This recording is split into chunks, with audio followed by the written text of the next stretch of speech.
Good morning. Our opening song today is Return Again. You don't need your hymnal. The words are in your order of service, but you probably don't even need those. You can just sing along, hum along. Anya and I are going to lead this together. And then there's a second part that some of you are going to be joining in on if the Spirit moves you. And if not, then I can do that myself too. So, ready? Return again, return again, return to the home of your soul. Return again, return again, return to the home of your soul. Return to who you are, return to what you are, return to where you are, born and reborn again. Return again, return again, return to the home of your soul. Born and reborn again. Return again. Return again. Return to the home of your soul. One more time. Return again. Return again, return to the home of your soul.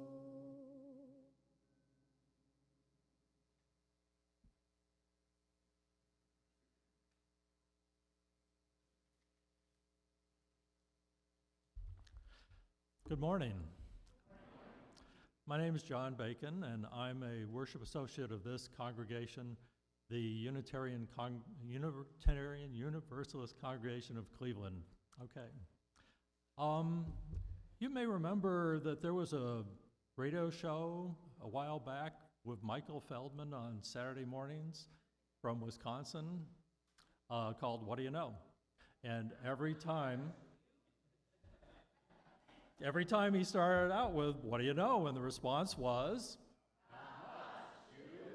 excellent. So today we're going to be examining perhaps a little deeper view of that question, what do you know? This house is made up of people with diverse belief structures. We have people with Jewish, Christian, pagan, humanist, and many other heritages. We have deists and theists and agnostics and atheists, and people who can't be easily categorized into any of those.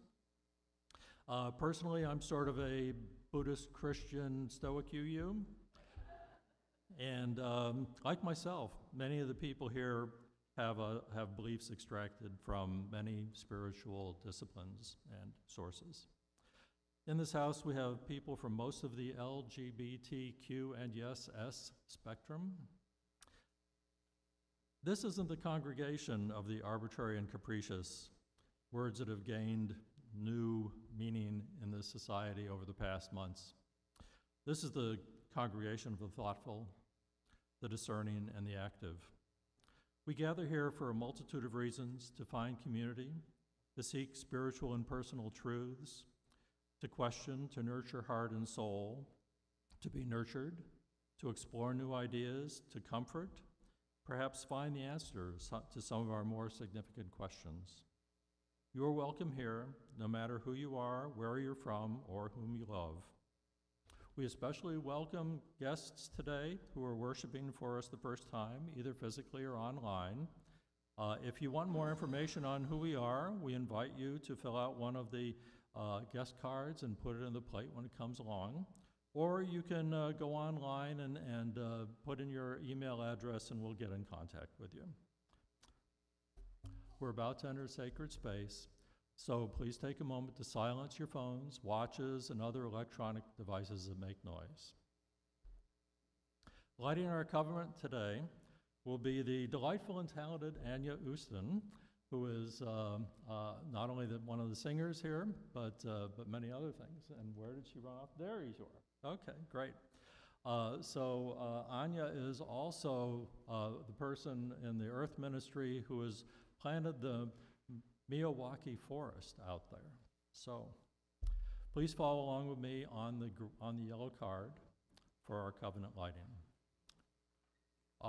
We cultivate trust with one another by celebrating differences, honoring boundaries, and offering compassion and care.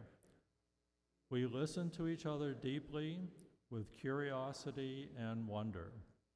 We speak for ourselves without need to defend ourselves or persuade each other. We create safe and brave space for healthy conflict, creativity, and fun. We reconcile through forgiving and making amends when we hurt one another.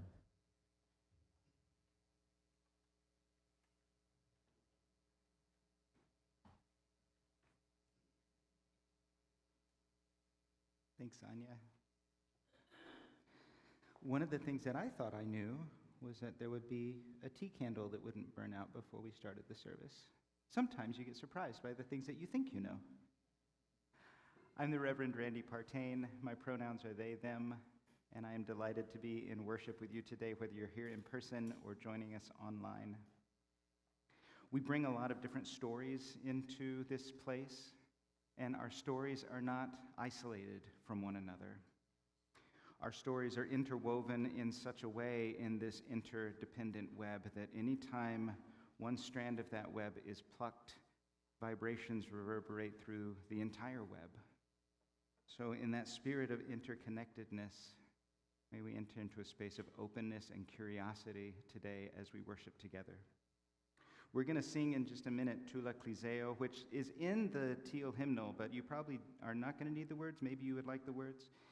But before we sing together, we're going to have a moment to greet one another. As we begin singing, if you have joys or concerns that are part of the story that you are bringing into this place today, I invite you to come forward and place a stone in the water to acknowledge those joys or concerns that you're carrying with you, with the acknowledgement that even here, our heart is home. The words of Thula, klizeo. And before we sing, let's greet one another this morning, maybe with the question or with the reminder, your story is welcome here.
the purple dust of twilight time steals across the meadows up my heart. High up in the sky, those little stars climb, always reminding me that we're apart. You wander down the lane and far away, leaving me a song that will not die. Love is now the stardust of yesterday, the music of the years gone by. Sometimes I wonder why I spend the lonely nights dreaming of a song. The melody haunts my reverie, and I am once again with you. When our love was new, and each kiss an inspiration, but that was long ago, and now my consolation is in the stardust of a song beside a garden wall. When stars were bright, you were in my arms. The nightingale tells his fairy tale of paradise where roses grew. Though I dream in vain, in my heart it will remain my stardust melody, the memory of love's refrain.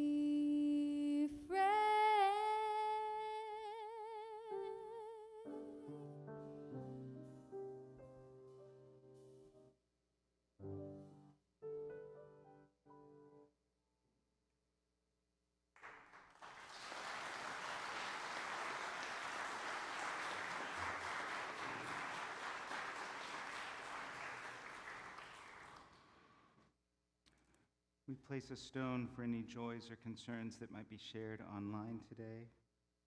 And if you are joining us online, I invite you to put anything that you would like to add to our prayers, any joys or concerns that you want the congregation to know about in the chat. And I invite us now to just enter into a spirit of meditation and prayer, reflection. Spirit of life and love, that which moves in us and through us and unites us with one another and all beings. We have things to celebrate today. We have joyfulness. We carry with us perhaps things that would seem insignificant to other people, but that just make our hearts sing. And right alongside that, we carry grief. We carry the grief of the world. We carry the grief of violence in so many places. We carry the grief of those who have been removed from their families without explanation.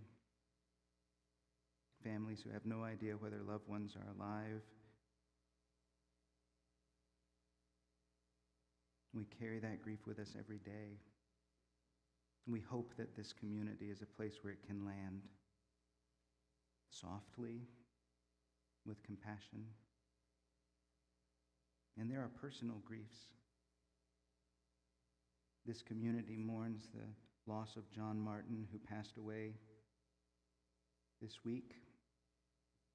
We continue to hold Jean, Martin, and John's sons in care during this time of grief, as long as it may extend. And there are others close to us, one step removed from this congregation, who have lost partners this week, people who have lost parents, some of it expected, some of it not. We hold them in care, and we are reminded that each day is a gift. May we use it to love well. May we use it to love well. Amen.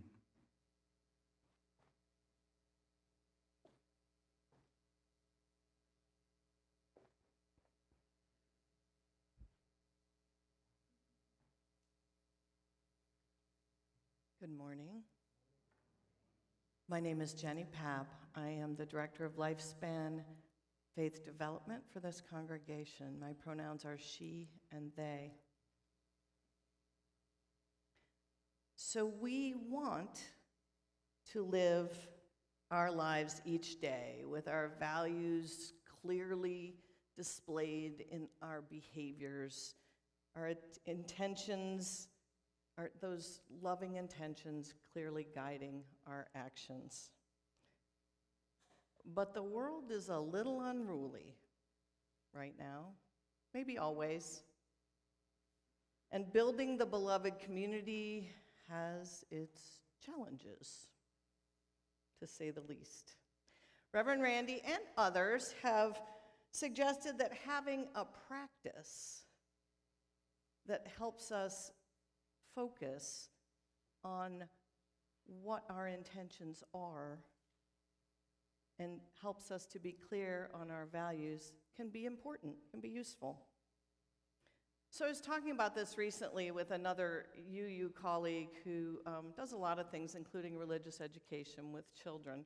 And we were just sharing ideas about introducing spiritual practices to children and helping them find those for themselves and offering some for them to work with.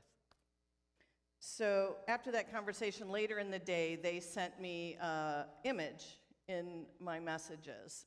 And the image was of a card from a deck of cards. It was an affirmation deck.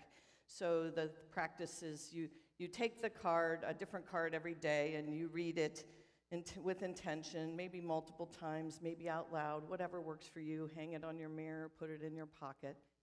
And then the rest of the day, you try and think about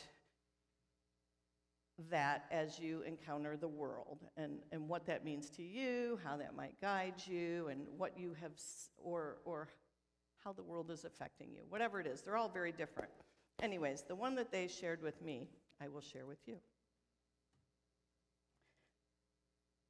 Don't take it personally if someone starts to speak to me in an unkind manner. I will remember that they've got something going on that has nothing to do with me. Like maybe they just pooped their pants. That's probably it.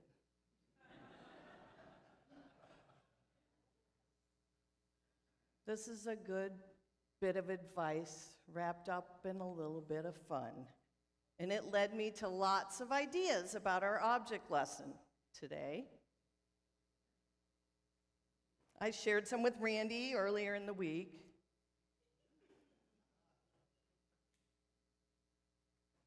It's our object lesson today. You could stay there. So as silly as it is, it's true. We're affected by others' words and actions, we affect others, both negatively and positively. We drop words out of our mouths, we drop emojis with our thumbs and fingers all day long. Sometimes we receive a poop emoji. Sometimes we're the ones with the poopy pants.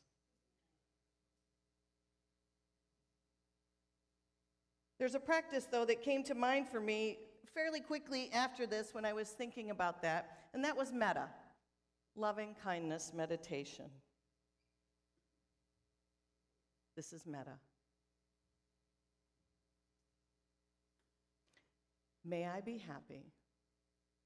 May I be well. May I be safe. May I be peaceful and at ease. May you be happy. May you be well. May you be safe. May you be peaceful and at ease. It actually helps. It might be about recognizing that I have the same needs that you do, or that love and kindness is stronger than anger and hate. There's even science backing this up. For scientists out here, you need those. I have read that the magnetic field of the heart is 5,000 times stronger than that of the brain. And that a person's heart can be measured, the activity in a person's heart can be measured in the brain waves of another person. So maybe it's true that my heart can have power over my own limited mind and others in my vicinity. So it's a simple and easy meditation.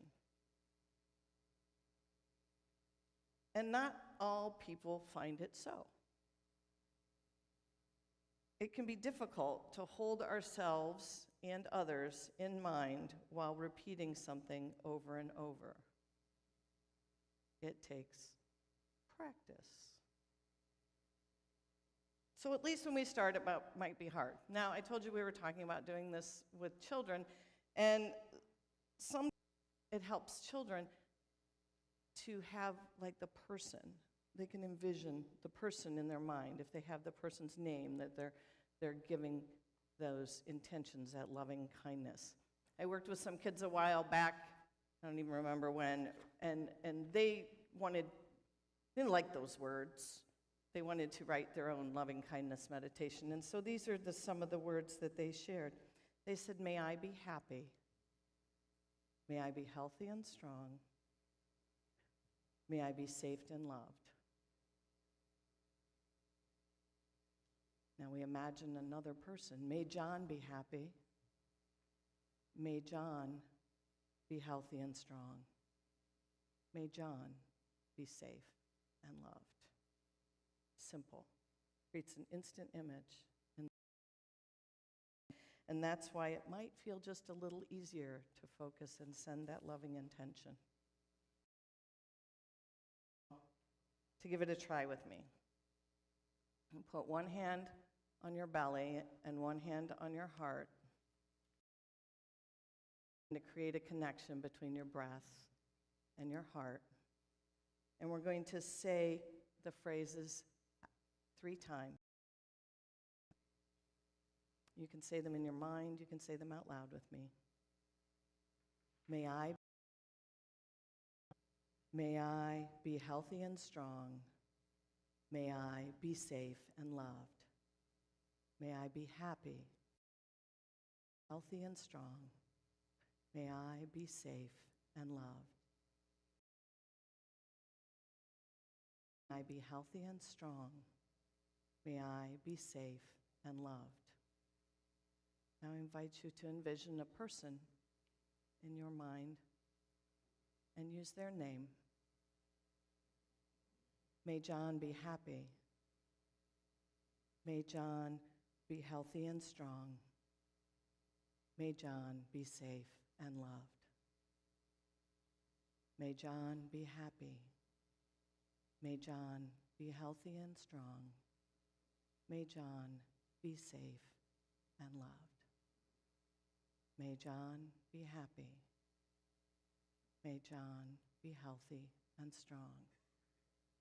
May John be safe and loved. And let's direct this to all beings now. May all beings be happy. May all beings be healthy and strong. May all beings be safe and loved. May all beings be happy. May all beings be healthy and strong. May all beings be safe and loved. May all beings be happy. May all beings be healthy and strong. May all beings be safe and loved. May it be so. Blessed be.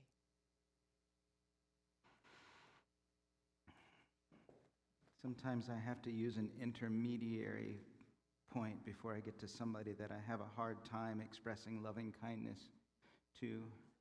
And my intermediate one is Yoda, because it's really difficult for me to wish any ill will toward Yoda. So if I need to move beyond myself to something before I get to a difficult person, Yoda works. Yeah. We do not often read from the Apostle Paul. The Apostle Paul influenced Christianity immensely. There are some people who believe that they are remembering the words of Jesus, and what they are remembering are the epistles of Paul. But Paul wrote prolifically to the early church a lot of letters giving them advice on how to be spiritual community. And in the book of Romans, this is one of the letters that we think is pretty authentically Paul. There are some that say, this is from the Apostle Paul, and we know that because of when it was written and what it says, it probably wasn't really Paul. But this one was probably Paul, written in the mid-1st century, talking about some things that do not seem like they are problems from 2,000 years ago. It seems like they were problems from this morning. Do not allow this world to mold you in its own image. Instead, be transformed from the inside out by renewing your mind. And as a result, you'll be able to discern what you are called to do, and whatever the divine will find good and pleasing and complete. And because of the grace allotted to me, I can respectfully tell you not to let your ego get out of control. Devote your minds to sound judgment, since each of us has unique insights and capabilities. For in the same way that one body has so many different parts, each with different functions, we too, the many, are different parts that form one body. Each one of us is joined with one another, and we become together what we could not be alone. Since our gifts vary depending on the grace poured out on each of us, it is important that we exercise the gifts we have been given. If speaking out for justice is your gift, then speak as a prophet according to your proportion of faith. If service is your gift, then serve well. If teaching is your gift, then teach well. If you have been given a voice of encouragement, use it often. If giving is your gift, then be generous. If sharing mercy, then be cheerful in sharing it. Love others well, and don't hide behind a mask. Love authentically. Despise what disconnects, and pursue what is good as if your life depended on it. Live in true devotion to one another, loving each other as siblings. Don't be slack in your faithfulness, but let your spirit be on fire, which is easy to do in this room, bubbling up and boiling over as you serve the greater good. And do not forget to rejoice, for hope is always just around the corner. Hold up through the hard times that are coming or are now, and devote yourselves to introspection and prayer. Take every opportunity to open your life and home to others.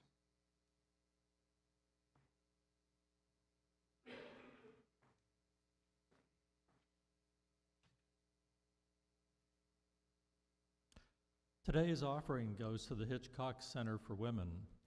The Hitchcock Center is exclusively for women, and it serves women who are dealing with some sort of chemical dependency. And because it is exclusively for women, and it provides housing, space, as well as emotional and spiritual and psychological care during the transition out of chemical dependency, it also takes care of people who are dependent on them, their kids in many cases, or perhaps their unborn children. And consequently, the space it inhabits requires a substantial amount of space for these kids and their parents to go for an extended period of time. Many of the women are victims of abuse as well as chemical dependency, and they need to be sheltered for an extended time while they learn how to deal with the world and have a actual way of earning money.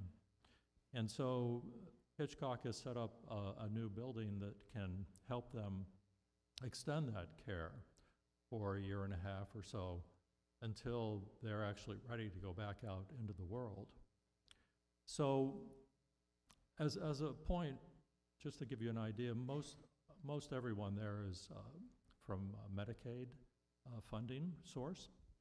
And one of the women there once said, when she was given a key to her room, "This is the first time I have ever had a key to my own room or to any place that was uniquely mine."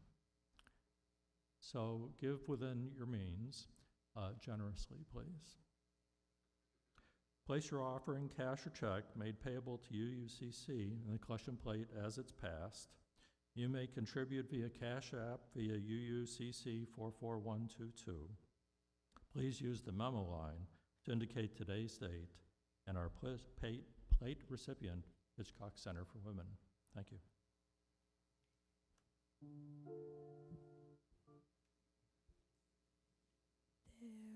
There was a boy,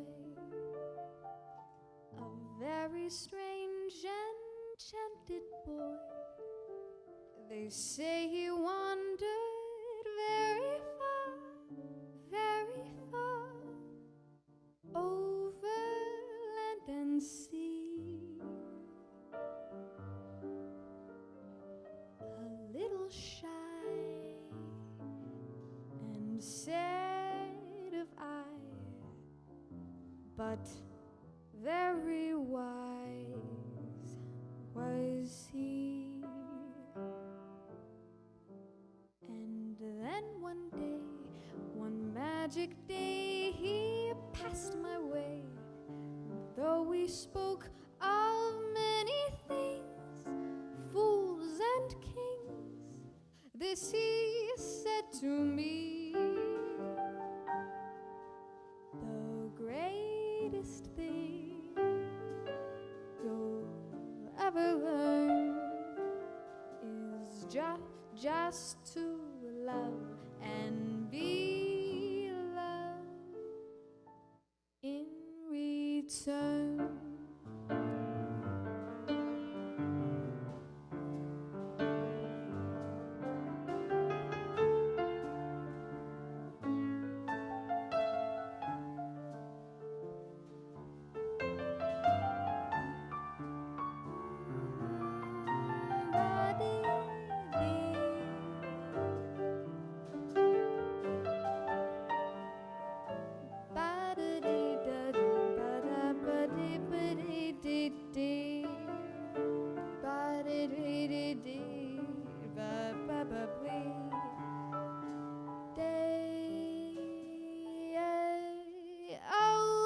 One day, one magic day, he passed my way. Though we spoke of many things, fools and kings, this he said to me: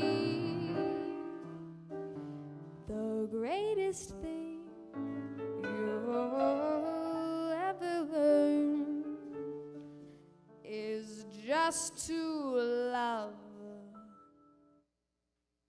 and be loved.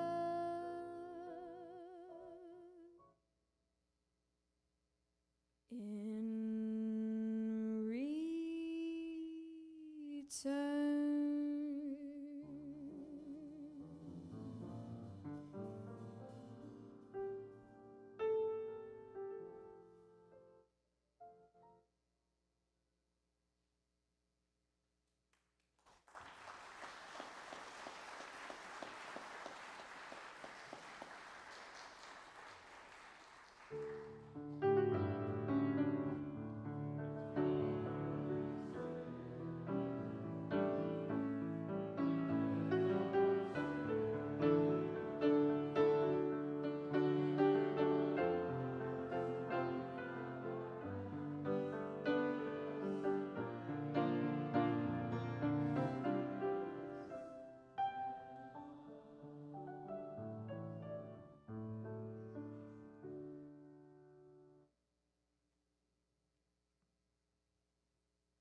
From Meg Coyle, A Powerful Practice for Self-Awareness, How to Avoid Doing Things You'll Regret. Eventually, it became clear to me that if I wanted real change in my life, I needed a new approach. Researchers have found that when practitioners of mindfulness focus their awareness on their physiological state, it led to improved emotional regulation, which led to an empowered sense of self. So here's what I did. Every time I felt myself getting hijacked by shame, guilt, self-pity, insecurity, or fear, I interrupted those reactions by relaxing my physical tension and focusing on my breathing. That is the most basic technique I used, the practice of posture and breath. When I felt I couldn't trust myself or others, I would do the practice. When insecurity hit me, as I imagined being on my own after 36 years of marriage, I would do the practice. When fear and guilt washed over me as I listened to my children talk about their own reactions to the divorce, I would do the practice. Remembering to do the practice took a lot of discipline, which was not really surprising given the fact that I'd been reacting emotionally for my entire life, getting stuck in my head and going nowhere fast. My reactions were so familiar to me that they felt like who I was. They had become a deeply ingrained habit and really hard to break. Not challenging this habit, however, was simply no longer an option, and the practice was the best way I could see to get the job done, so I stuck with it. Every time I paused to relax my body and breathe, I experienced myself calming down, even just a little. Over time, I started to see how all the little bits of calm were adding up to a lot more calm. With greater calm, greater self-awareness, which I defined as being able to see what I'm really up to, came pretty naturally. I paid close attention to what I said when I was under pressure and asked myself, was it constructive or not? Whenever I did something to get the pressure behind me and make it stop, I stopped to evaluate if what I actually did helped, or did it just dig the hole that I was in that much deeper. The practice afforded me the self-awareness to stop and consider my emotional state before I opened my mouth. It also gave me the self-awareness to make sure I waited until I was calm and clear about what I was going to do or not do before proceeding. Today, the practice is still my primary self-awareness tool because it always brings me back to the now moment. When I can focus my attention on my physical tension and release it through breath, I become more aware of my emotional state and can better regulate what I do and say as a result. This, to me, is the definition of self-empowerment.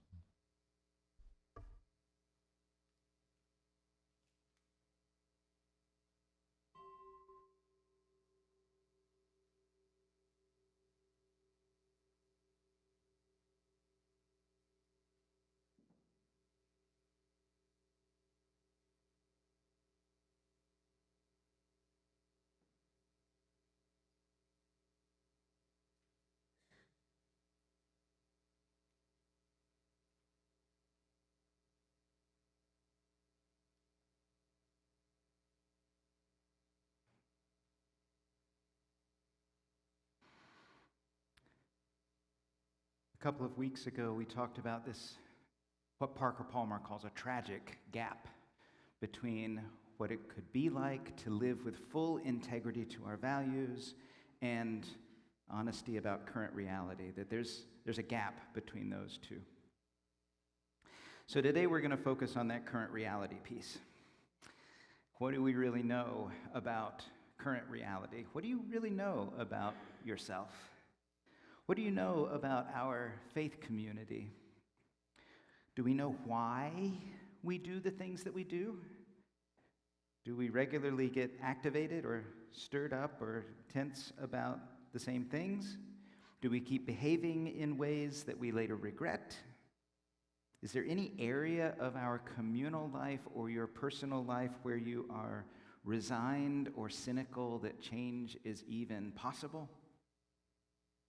A piece of the reflective life, which is part of that three-part mental model that you've got hopefully still in the pew racks. We'll keep them there for the next few months.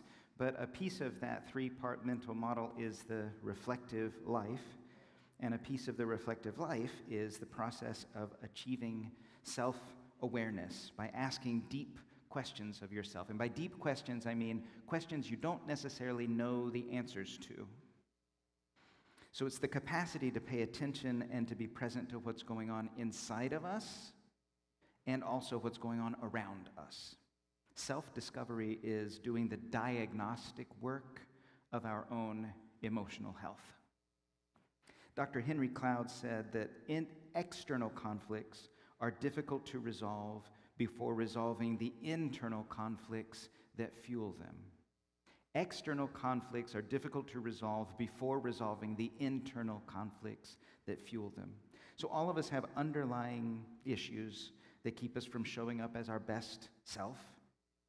And unfortunately, most people are totally unaware of these hidden issues. And we don't really provide each other quality tools to deal with them, which is why the same mistakes get repeated over and over again, and changing the cast members of our stories doesn't necessarily resolve issues. You know what I mean by that, changing the cast members of our stories? Like you leave one place of employment and you go to another place of employment and suddenly you're having the same issues. You leave one relationship and get into another relationship and another relationship and another relationship, and the same issues seem to pop up over time. You move from one congregation to another congregation and you seem to experience the same conflicts. Changing the cast members of our stories does not necessarily resolve the issues we experience. And what's true for us as individuals is also true for groups of individuals. When we form a body, like Paul was talking about, whether that's a family or a workplace or a congregation or a justice organization, when we form a body, all of those same elements of awareness influence how we do what we do. If we're unaware as individuals or other bodies, we typically operate on autopilot. We do what we've always done out of habit. We live into a default way of being. With awareness, we gain more agency over our lives, and we can break cycles that lead us out of alignment with our life-affirming values. So awareness is both liberating and life-giving, but a lot of us don't really do this work very consistently. And one answer to why would be just that it's work. Developing self-awareness, self-discovery, it takes work. And it can be emotionally painful work. It's a lot easier to just ignore it and keep doing what we've been doing and distance ourselves from things that feel scary, which is why we have spiritual community, so that we can offer one another encouragement and accountability to step into some of those places that might feel a little scary. But that's another second reason why we typically don't do this work consistently, because it can be uncomfortable, if not painful. No one wants to experience emotional discomfort. So we protect ourselves by ignoring things, refusing to look at them, burying them, ignoring it when they start to smell a little bit. So it's up to us collectively to provide a safe enough, brave, complex space with no judgment and no condemnation to be honest about uncomfortable things. But a third reason why people don't typically do this work of self-awareness is that we simply don't know how. It's not something that we are usually taught. Most of us have never done that sort of thing before. We lack skill and practice. And I operate under the assumption that awareness is a skill that we can learn and develop, and that as we practice awareness, we can eventually be more present, not only to ourselves, but also to other people, and to the divine, and to the world around us. So what do we need to be aware of? That gets back to the question of what do we know? First imagine that this is a circle, because I can't draw a good circle. So imagine that this is a circle. And imagine that this circle represents all of the possible knowledge. Some of you who have been in the journey are going to be really familiar with this. Imagine that all possible knowledge is here, not just what could be known by anyone is contained in this circle. And if we're honest, we know that we know some things, like maybe that much. Maybe I'm being generous. But I know that I know some things. I know that I know how to play the piano. I know that I know my street address. I know that I know how to drive a car. There are lots of things that I know that I know. Are there some things you know that you know?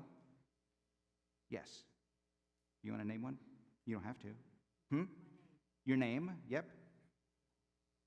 And that knowledge is different than somebody else's knowledge because somebody else has a different name. So we can know that we know things different from other people. I know that I know how to bake cookies. You know that you know how to bake cookies. Not everyone knows that either. You know that you can sew. So we know a lot of the skills that we have, and maybe that knowledge comes from just the visceral doing. We've practiced it, we've done it enough that we know how to do those things. But then there's this other sliver that we know that we don't know how to do it. And I'm going to be maybe there's even a bigger slice there, but I don't know. There are some things that I know that I do not know. I do not know all of the state capitals. I cannot just spout those off. I do not know how to fly a plane. Doesn't matter what kind of plane, I don't know how to do it. I don't know how to program in Java. There are lots of things I know that I don't know how to do. Are there some things you know that you don't know? What a black hole is. What is that even?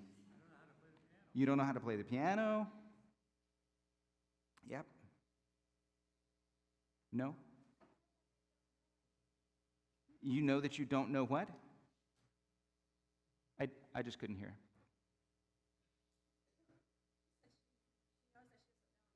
You know that you don't know anything. Okay, well, you're probably ahead of the rest of us there. But usually, if you wanted to learn how to play the piano, you could take lessons.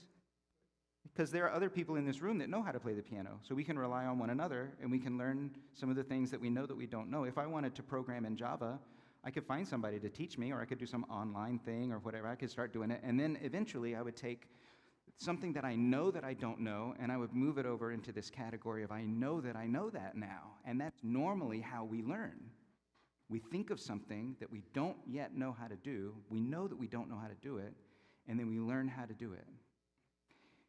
Here's the thing. There's nothing wrong with that. That's a good thing. Learning how to do things is good. But the whole rest of this possible knowledge is what we don't even know that we don't know. It's the questions we don't even know to ask yet. It's the kind of thing, I know it sounds like a politician trying to spin stuff, but there is so much that we don't even know how to start asking questions about. And so we need a reflective life because our spiritual practices are what give us access to the things that we don't even know how to ask. If we don't ever let our minds get bored and we just stay busy every day, our brains don't do what they're really designed to do, which is to give us a sense of curiosity and wonder and to start asking questions and coming up with ideas because we're just so bored that we need to come up with an idea. But we don't let ourselves get bored. We don't let ourselves be reflective. I kind of think of boredom and being reflective as being either an unintentional or an intentional way of doing the same thing. We need to give ourselves space for the spiritual practice of asking questions that we don't have answers to, but also of discovering new questions that we didn't even know we could ask. And that's a challenge for us. It means that we have to listen differently than a lot of us listen. Because most of the time when we encounter new information, we get really protective about it. We get kind of defensive. We want to know, is this right or wrong? We get really binary in our thinking. And if I'm out in the world hearing the pronouns that get used for me, I know how easy it is for people to be binary in their thinking. We like to be very yes or no, right or wrong, true or false. We don't like gray areas. Or we say to ourselves, is this what I already believe? Because if I already believe what I'm hearing, then I don't have to think about it. I just accept it and don't even really have to listen or be curious. I already believe that. Great. Or is this idea going to make me look good or bad? Are other people in my life going to feel some kind of way about this? How do I need to think about this thing that I'm experiencing so that other people will still find me acceptable and okay? Because that's important. And so we listen critically through that. Or is this going to let me be more in control or less in control? Because being in control feels safe. So I don't want to be controlled by somebody else. How do I listen in a way that makes sure that I'm strategic in this? This internal dialogue reduces our capacity to ask new questions and to learn new things about ourselves or our community. It reduces our connection to our internal wisdom. So, in this space, we already invite a different way of listening. We invite curiosity and wonder when we listen to other people. It's in our covenant. And we can invite that when we listen to ourselves or to the divine or to nature. We can invite that in all of our listening. In congruence with so much of UU theology that invites us into wonder and mystery, we consider that the space of what we don't know that we don't know is the place where God is at work, where the divine is at work, where the Spirit is moving, where Goddess is, however you want to frame that. If we listen with openness, we might learn unexpected things and begin to experience transformation. So one of the things that we often ignore in the work of developing our awareness is the connection between our past experiences, the meaning that we made of those experiences, and how we're showing up right now. We often ignore the connections between our past experiences, the meanings we made of those experiences, and how we're showing up right now. So this is something we're going to explore more deeply in the coming weeks, but just for the moment, I want you to imagine a story. This is not going to be your personal story, but I want you to imagine it as if it were. How might you respond if this were your story? Imagine that your earliest experience was being successful and loved. That people who were well off and influential seemed drawn to you. You were growing and developing into health and thriving. And then something changed. There was a disagreement or a conflict, and the result of that conflict was a breaking apart, a separation, disconnection. Whatever the real reasons for that conflict or the values at the core, there was a lot of anxiety and fear that you really didn't know how to manage. Maybe it does feel like I'm telling your personal story, but I promise it's not. But even in the disconnection, even in the separation, there are good moments. There's happiness, there's joyfulness. There are rough patches like there are in any life. There were moments of confidence and moments of searching and moments of rest. But you still held in your bones the experience of conflict and separation. It was always part of the undercurrent.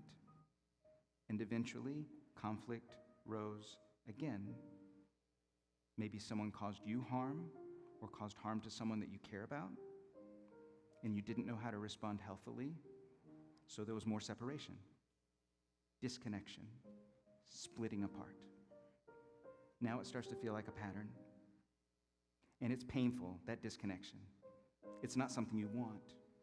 So you start doing all that you can to avoid that. How can you protect yourself from that pain of disconnection and separation? Maybe avoid conflict altogether. Or maybe only engage in surface level conflict that you feel like you can get your arms around and manage, which in a way is just disconnection at a different level. Preemptive distance to avoid the pain of unplanned separation. then you have an opportunity for reconciliation, for reconnection, reunification, which is a kind of healing. And yet you've built in these habits of protection because the times of conflict and disconnection were so painful. So the protection, the habits that formed out of anxiety about painful separation, those habits stick around even as the reconnection is happening. Makes things kind of complicated. This is not a bad thing. It's just a thing that matters. It's a thing that happens. And if you haven't picked up on it, I'm telling a version of this congregation's story. It's one possible perspective of one particular facet of our history. It's not the only story. We could tell other stories, just as true or more so. But if we never invite awareness, we might keep doing things we never examine or even name out loud.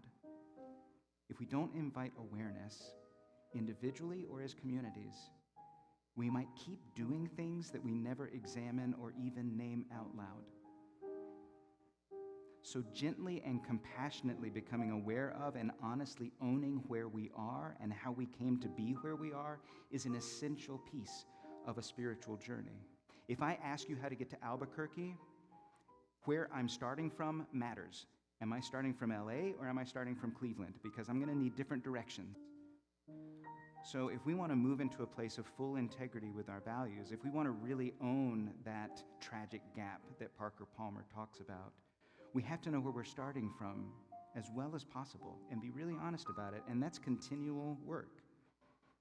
For us as individuals and communities, we can imagine and live into ways that more fully embody our life-affirming values. We don't have to know a lot to conceive of ways to live more intentionally.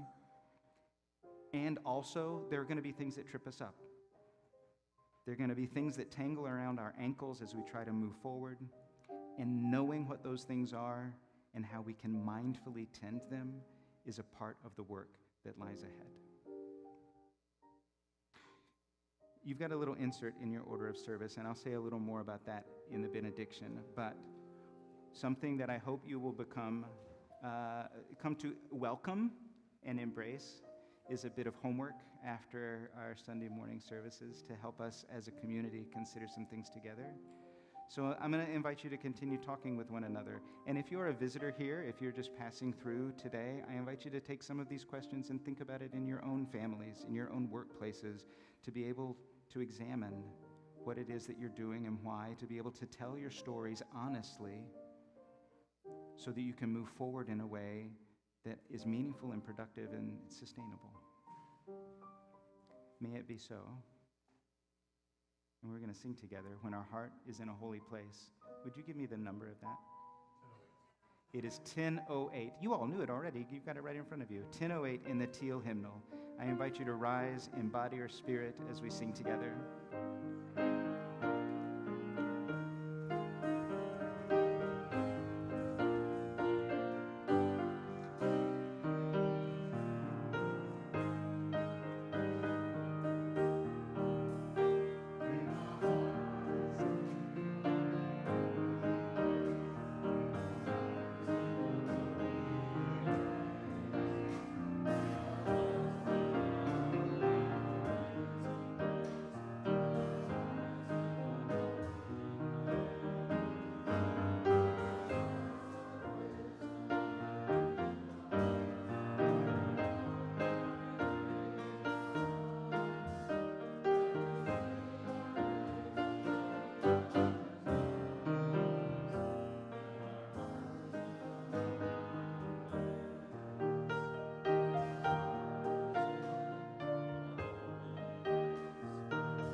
So I hope you will take with you the little purple sheet that has 7 practices to help develop self-awareness.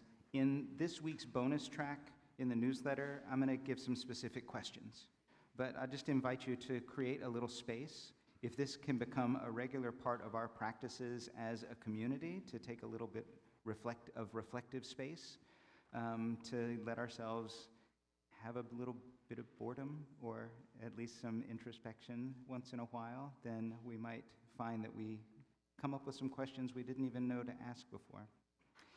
Not a lot of other announcements, just to say that coffee hour is downstairs, and it's another opportunity for you to connect with one another and maybe to share personally about some things that came up for you today or some other things going on in your life, maybe to share about whatever the stone was that you put in the water today. And we'll come back next week. May you go with an openness to the questions, and may you go with a willingness to hold the answers that arise. Go with peace and courage.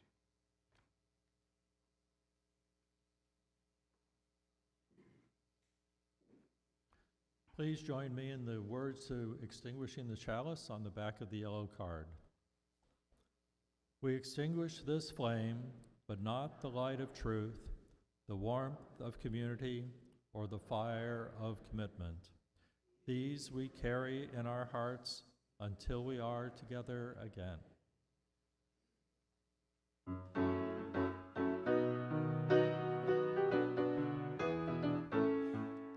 Grab your coat and get your hat. Leave your worries on your doorstep.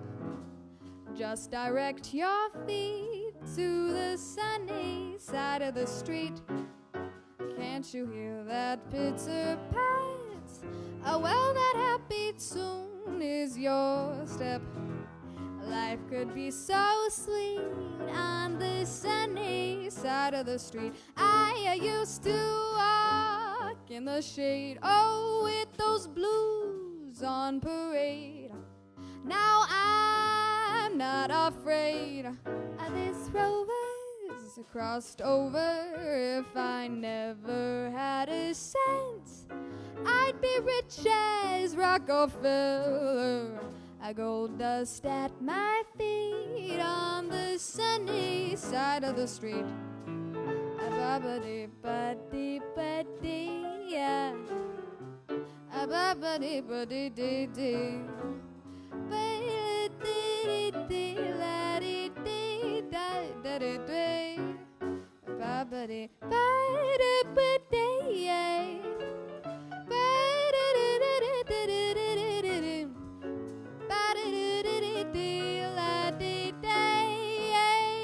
I used to walk in the shade, oh, with those blues on parade. Now, I'm not afraid. This rover's crossed over. If I never had a cent, I'd be rich as Rockefeller, with gold dust at my feet on the sunny, on that sunny, on the sunny side of the street.